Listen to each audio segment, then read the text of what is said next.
Hey guys, I'm Andrew McComb and welcome to Web3 TV. In today's video, I'm with Nikolas, the founder and CEO of Utiliti, and we're going to discuss the short, medium and long-term business use cases for Web3 and how they can help support and stimulate your Web3 journey.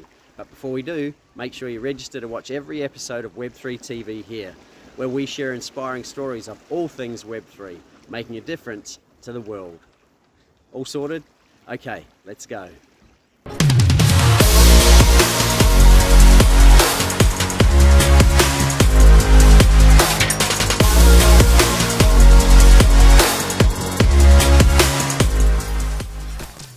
Welcome back, guys. In today's interview, we are going to speak to Nikolas from Utiliti again. We mentioned this in our prior interview with him about the evolution of Utiliti in his interview. If you missed that, you can watch that here. And in today's episode, we're going to discuss successful business use cases in the Web3 space. So, Nick, have you got any good examples so far of successful applications? Yeah, I mean, I think what we're seeing is sort of broken down into time horizons, right? So it's like short-term quick wins for businesses, medium term, and then sort of what's coming in the long term. And I can touch on all of them pretty quickly. In the short term, a lot of what we're seeing, digital loyalty and gaming, right? So like in gaming, you're seeing digital assets for game studios, skins in game, items in game, weapons in game. These are becoming NFTs so that game studios can compete in the marketplace for players a little bit better, right? The value proposition for players is basically like, hey, come to this world where you own tangibly the items that you're earning in game. And for the game studios, these businesses that run these games, these corporations, the value proposition is, hey, now there's no longer a black market place or black market for player assets, right? It's like they're able to claim a percentage of resale fees on every player asset transaction. And so it ends up, more friendly for the users, attracts more users, and ends up another revenue stream for the games. Likewise, digital loyalty, right? I think what we're seeing a lot of, especially in sort of luxury, right? The French brands, especially, and then the larger retailers in North America that we work with, right? They're pursuing NFTs and digital assets as a way to relate better to their customers. I think the smartest implementations that we're working on, especially with, I'll name them in a future interview, but a large multinational retailer is they're putting the NFTs on a mountain, making their best customers climb to go get them. Then they know reliably that the people holding these NFTs are their best customers. And then it's, unlimited options what you can do once you have this group of the 10% of people who produce 50+% of your revenue, trackable to the extent that they hold these assets, which you're able to see live on chain. It's like you give them offers, you give them discounts, you send them on-chain messages to go claim bonuses, you give them rewards for going in the store, you invite them into a community, right? You pick them up out of your tech stack, and magically you have the world's best customer focus group that you didn't even pay for, right? Saves you millions of dollars, and you can understand better from the 10% of people who produce, again, 50+% of your revenue, right? What do they want from you, right? And so that's near term, right? It's very much digital loyalty. It's very much gaming, right? It's very simpler. I'm a company, I give you NFT, right? I'm a company, I give you digital collectible, right? And that's what we're going to see, I think, for the next 6 months to 1 year. Is going to be hallmarked by this sort of, simpler NFT implementation. I think in the medium term, what we'll see is, because this technology allows anything digital, anything ethereal to be turned into an instrument that people can own, right? That people can transact freely, that people can, build on top of, right? We start to see disruption in any area where there is non-value added middlemen. So the beauty of the blockchain and the beauty of some of this decentralized technology is that, much like the internet, right? These things that are sort of digital means of value transfer, right, screen to screen, can be fleshed out and are remaining open, right? So now a marketplace is basically just a service, right? The ability to transfer NFTs or assets back and forth is just a service like the internet that you can tap into however you want to, right? Because it's all open. And so, it starts to disrupt travel, entertainment, ticketing, booking, hotels, because now in an open marketplace, right, where given that these are digital assets that people can own, if they're owning them on the blockchain, right, there's no need for some third party to be facilitating asset transfer outside of a Web2 database, let's say. It's just open on the blockchain, able to be traded freely, right? And so I think the people knocking on the door of this are the people who will win in these categories over the next 3-4 years, right? We're working with a South American airline who are printing all their tickets as NFTs, and then instead of selling them to a third party to mark them up, right, they're just facilitating asset transfers in a marketplace, right? No longer do they have to facilitate cancellations or lose margin to a third party, right?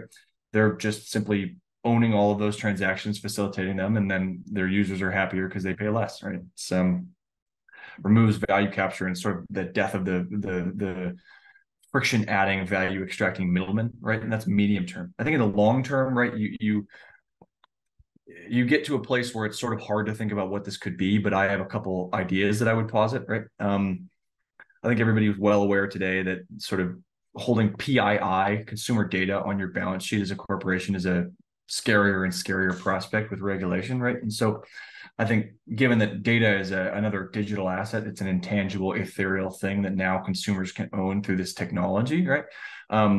Consumer ownership of this data and then voluntary sharing of this data with corporations mean that corporations can serve offers and unlocks and bonuses and newsletters and whatever they would otherwise carry somebody's email address or home address on their database for, without having to know any of that information, right? It's all public, it's all available. The relevant information as far as transaction history is there, right? You know who your best customers are and who, your partner's best customers are to serve them offers in an opt-in way without having to even know who they are, right? You can give them things simply by virtue of what their transaction history is without having to know their name. I think that's sort of like, a little bit further out, right?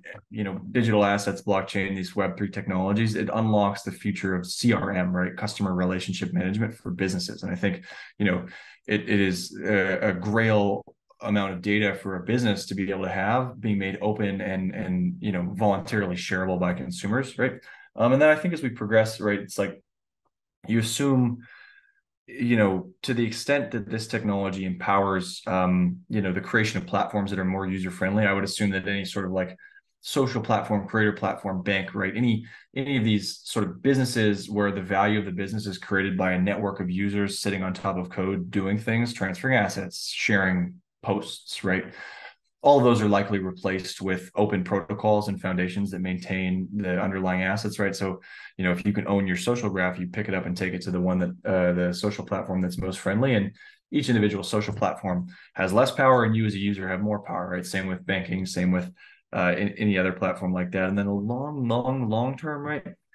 You assume the whole world ends up on chain and real time tracked, right, to the extent that it is able to benefit users for doing so. And then you're receiving payment for your work by the second. You're paying for things like a car lease or settling an insurance claim real time, right? As soon as an issue happens, right? Your medical records are open and shareable from one doctor to another in a second, so you can get the best care possible, right? It's like anywhere where a digital asset could be made into a commodity to the benefit of users, right? Such that it's able to be moved back and forth, right? It is made into a commodity and they're transferred and moved around real time. So it's interesting, right? It's a whole big, very disruptive future ahead of us, I think, which has been clouded by very in the moment sensational talk about financial instruments and monkey JPEGs and scams and, big haired vegan robber barons, things like this.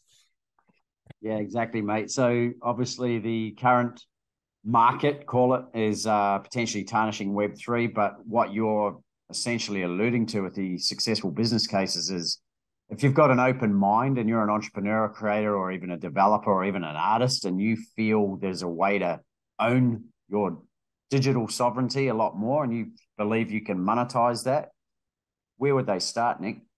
With Utiliti? That's a good question. Yeah, I mean, I'm happy to talk to people, right? Like, I've said this many times, but my door is always open, right? Like most of the way we started working with some of the larger brands where their household names is I just simply said, hey, let's talk, right? It's like happy to talk to people all day long about how they can think about this technology in a way that they can use it and have it be useful for them and their customers, drive their business forward. I think that's like, some of the most interesting conversations I get to have on a day-to-day basis are with SVPs of digital experience at multinational retailers who want to talk about how do we leverage NFTs to better understand our customers and to better reward them for the behaviors we want to encourage, right? It's fascinating. But aside from me, right, like I'm not the end all. Like who am I, right? Not special. I think there's a wealth of information out there. There's plenty of great people building very cool things in this space. Avery Akinini at Vayner3. I'd point to Max Comparetto at Salesforce. I'd point to quite a few other people, Michael Littman and Media Monks, right? There's a lot of people out there publishing thought leadership content about how businesses can activate. Oh, I forgot to mention Brightloom, right? Nick Lanoyle at Brightloom and Kelly Zimmerman at Brightloom, right? These are companies that have moved forward a lot faster than other people in understanding how to implement this technology. Now they're helping people full time think about it, right? And so, to the extent that we end up infrastructure powering all of it, it's awesome. But I'm not here to do anything but try to help people think about it. And so, I think that's a good place to start. Nice. Well, guys, if you're a pioneer in this space, you're a creator, you're an innovator, an entrepreneur, and you want to do something, obviously check out Utiliti.